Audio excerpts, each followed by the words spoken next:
Hello, welcome to GamerLogic.net. I'm Mike Mertes, and today we are going to be doing a review of Bloodstained, Curse of the Moon.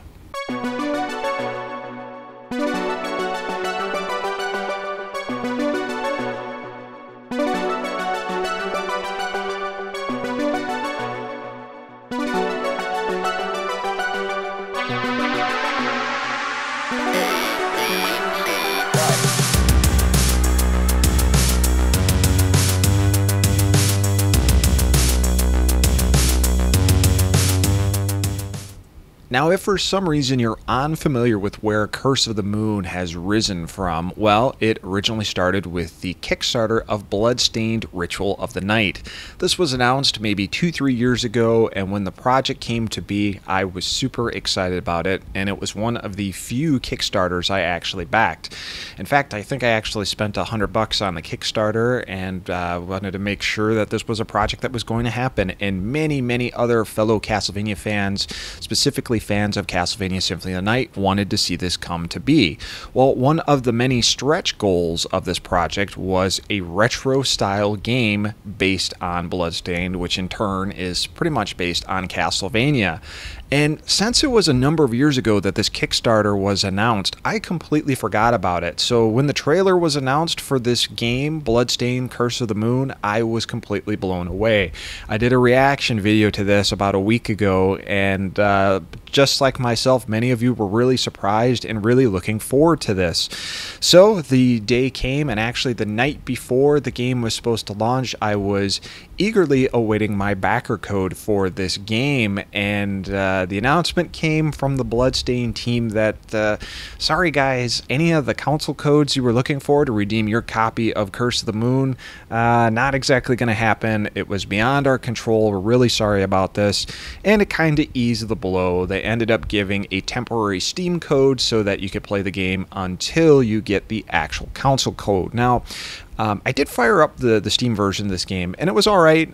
It's totally playable, works great, works just as good as any of the console versions, but I really wanted to just play this on a console. So for $10, I figured, what the hell, I'll pick up another copy, and I picked up the copy on Switch. So I downloaded the game, paid my $10, and hooked it up to my 8-bit Do controller, and it played fantastically with that controller. It looked great. It's portable. You can easily dock it on the TV. No issues with any sort of frame rate or anything like that, so no fears for that. So this review is pretty much focused on the Switch version, but from what I understand, pretty much every other version, including the PC version that I briefly played, is fine. They work just as well. No issues, so please keep that in mind. Now, my initial playthrough of this game, when I started it, I was just completely blown away by how much it felt like Castlevania 3. You have multiple characters. You can switch these characters. There are so many homages to many of the stages of Castlevania 3. The enemies, the music, not really Castlevania 3-ish, and in general, not really Castlevania at all. It's okay, but moving on from that, the bosses were very unique, very on Castlevania, I will say. That is probably the most original portion of the game. So let's talk about some of the characters you will play as you revisit this, basically this love letter to 2D Castlevania games. I mean, as far as spiritual sequels go to Castlevania 3, this is really it. So we'll talk about the characters, because the characters in Castlevania 3 were very central to what that game was, and they're very central to what Bloodstained Curse of the Moon is as well. I keep trying to prevent myself from saying Circle of the Moon. I know it's going to happen at some point, but here we go. So the characters. The main character in this game is Zangetsu. He is a demon hunter who was cursed by demons at one point, and himself, along with his sword, has vowed to destroy all demons out there. And one night he feels the presence of this very supreme demon, and he goes out on a quest to hunt these demons. So this is the first character you play as, and he's very much a cross between a particular Belmont character, Simon or Trevor, in Ryu from Ninja Gaiden. And you're probably wondering, well, why are you saying Ryu from Ninja Gaiden? And that is because you can actually play through this game by yourself. It's actually one of the requirements to unlock one of the different endings as well as the different modes.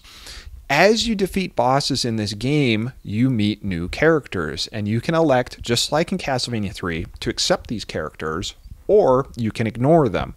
The other thing you can do in this that you could not do in Castlevania 3 is actually strike down the characters as Zangetsu, and when you do so, you gain new abilities that pretty much make him the complete badass that you need him to be to get through the rest of the game solo. So one of the first characters, if you kill them, you'll get a jumping slash with your sword that covers a really nice diagonal and lower area.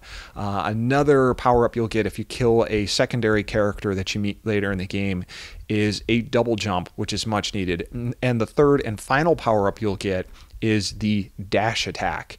Well, it's not really an attack, it's really just a dash, but you can use this extra momentum to dodge stuff and get through things. This, with all these power-ups, really makes you feel more like a Ryu from Ninja Gaiden rather than a particular Belmont character, especially with a short-range weapon. The only thing he can't do is grasp onto walls like Grant from Castlevania 3, or again, Ryu, who could climb walls from Ninja Gaiden. But he's a very central character. He has a lot to do with the main plot of this game. Very cool.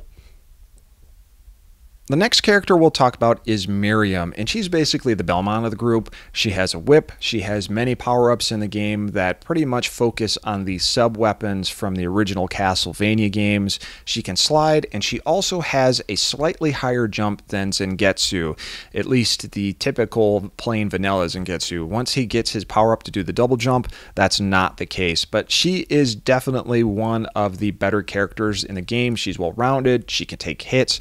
Her sub-weapons are very cool, do multiple hits, do a lot of damage, and the length of her whip is particularly useful. She's very handy against a lot of the bosses that have attacks that will just continuously beam out, and you need to either slide under them or you need to be able to keep your distance from them to avoid splash damage. So a very handy character, and of course she is the lead character in the actual main Bloodstained game, so it's not a surprise that she is a very, very important character and very playable character in this game. Next is Alfred, who's basically the Sypha or Sifa from Castlevania 3. Can't take many hits. His physical damage really sucks and also takes a little while to actually do the blow. He's very much magic based. His magic attacks are awesome. He's got fire. He's got ice. He's got a lightning attack that homes in. But for the most part, he was probably my least played character in this game, and you'll probably tell that because the footage I have captured for this playthrough of Bloodstained, I never used him once. I actually skipped him in order to get another ending, but to sum him up in a very simple fashion, if you played Castlevania 3, if you played as Sypha or Sifa, then you know what type of character this is. But I want to say she at least had a bigger life bar, and she was a much tougher character. He suffers a bit too because there are not a ton of magic points to use in this game, and for a character that really needs that magic, you'd think they would have reduced his usage for that, because there's just not a ton of those points to go around. You can only hold a maximum of 20 or 40, possibly more, depending on how many upgrades you pick up. The final character you can play in this game is Jibil, the Alucard of the group. He is so much like Alucard that he can essentially turn into a bat, just like Alucard in Castlevania 3, though his attacks are a little bit more useful. This character has far more of an arc to his attack when he throws his bats, so this is very handy for enemies like the axe-throwing enemies later in the game that you really need to have an upward arc to attack them with, especially when you're climbing stairs. Now, I wouldn't say that he is a must-play character, but his bat ability is definitely handy for getting to shorter parts of stages, and we'll talk a little bit about that now, actually. As you play as these different characters, you have multiple paths to go through the stages, and some of them are easier, some of them are harder, some of them contain secrets, others will just get you to the end of the stage faster, and you have to have these characters in order to get those abilities, or to get to these harder stages. Like, for example, you may need to use Miriam's Slide to get to another area, or you'll need to use the Alucard clone's character in order to turn into a bat and get to places. There's also areas where Alfred will have to use his ice in order to freeze enemies or freeze water and then hit it to destroy it so you can advance. So pretty cool use of different characters here, and you'll notice different paths on other stages that you may need to utilize in further modes where it'll allow you to play characters again but earlier in the game. The stages and bosses in this game are definitely a nice mix of brand new as well as homages to Castlevania 3. You have a train station, a frozen wasteland, an Egyptian tomb, a Castlevania 3-ish tower that you climb, as well as a pirate ship that is ripped straight out of Castlevania, Rondo of Blood, and Castlevania 3. And of course, there is the castle at the end that you'll fight through 3 stages to complete the game overall. Now, the first level, the train station, is neat. As you're running through the stage, you keep seeing this ghost train going in the background and hearing the train come through the station, and you're making your way through the station fighting rats, zombies, and a variety of other creatures until you eventually get on the train itself, and you're dodging chandeliers as they're crashing to the ground, you're fighting more zombies, and finally you get to the end of the train, which ends up being the boss itself.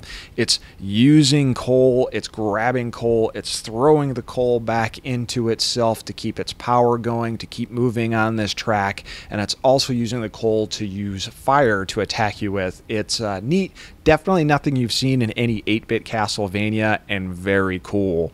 Next you move on to the frozen wasteland, where it really reminds me of stages like 2 and 3 or 3 and 4 of Castlevania 3, and you eventually make your way down into the frozen abyss, where you fight this weird turtle-like boss who shoots these frozen spheres at you and drops ice from below. You beat that character and you move on to the Egyptian tomb, which is neat. You're fighting through sand, you're fighting through a variety of monsters, and you get to the boss there, which honestly seems like something more out of a Shovel Knight boss than it does any sort of gothic Castlevania type boss. And I keep saying Castlevania here because obviously this game is based on that, so it's gonna be hard not to say that, so I do apologize. But a very cool boss. You're fighting him, he's got his face in his 2 hands, and he's taking all the gold in this tomb and basically trying to crush you with it. You're hitting it, you're destroying the gold so you can make your way to the top and start slashing him in the face. Very cool, very fun, very unique, just very different from whatever I would expect from this game. Next you climb the tower, where at the end you meet the dragon boss, and the dragon boss is pretty intense. It's this 3-headed dragon. You take off the first head on the bottom, or you can take off the head on the top. The one on the top shoots these poison explosive bubbles. The one on the bottom can either bite you or shoot fire across the screen, as well as the top one can. You defeat him, you defeat both of them, and you're like, okay, cool, I'm done. Not so much. The third head comes out, also shoots fire at you, and the rest of its body is jumping up and trying to basically stab you as you're trying to fight off the fire. Very intense, very cool, very huge, fun boss battle. Next up is the pirate ship, which again is a total ripoff from Castlevania 3 and Castlevania Rondo of Blood. I say the Rondo of Blood portion because this has a picture frame that you have to fight that essentially, when it really attacks you, if it touches you, it's instant death. It sucks you into the painting and you're stuck there forever. So that was ripped right out of Rondo of Blood, but still pretty cool. The end boss for this one is essentially death, like you would fight at the end of the Rondo of Blood level on the pirate ship. It's death meets Storm Eagle, essentially. So the monster is trying to blow you off the ship with wind as well as lightning, and you fight to the death, and eventually defeating that boss, it's time to get into the castle, where you fight 2 other bosses and finally come to the final boss battle at the end. Now, depending on what you did in the game, if you killed characters, if you spared characters, if you ignored them, it'll completely change the dynamic of the game. For example, if you bring all the characters to the final boss battle, something happens where it basically makes you replay it again, except one of the characters you fight is now the foe. So you have to go through all the levels again except the last level, and it's completely different compared to the last level you did in the original quest. So very neat, very unique, just a ton of different stuff with this game. And I played through this game multiple times to see multiple endings, and I think overall I completed it 4 different times on veteran mode. Definitely got my money's worth out of it. Again, for $9.99, I didn't mind buying this, even though I was supposed to get a backer code.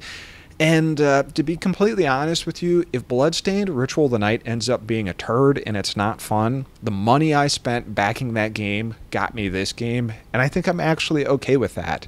And I hope Inti Creates decides to do another one of these retro-style Bloodstained games that is based on Castlevania.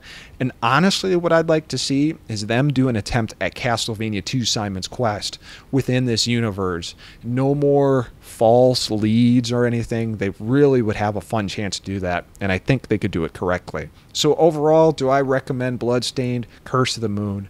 I highly recommend it. You can't beat it for the price. You can get it at any platform, and if you are an original fan of the original 8-bit Castlevania games, I highly recommend you check it out.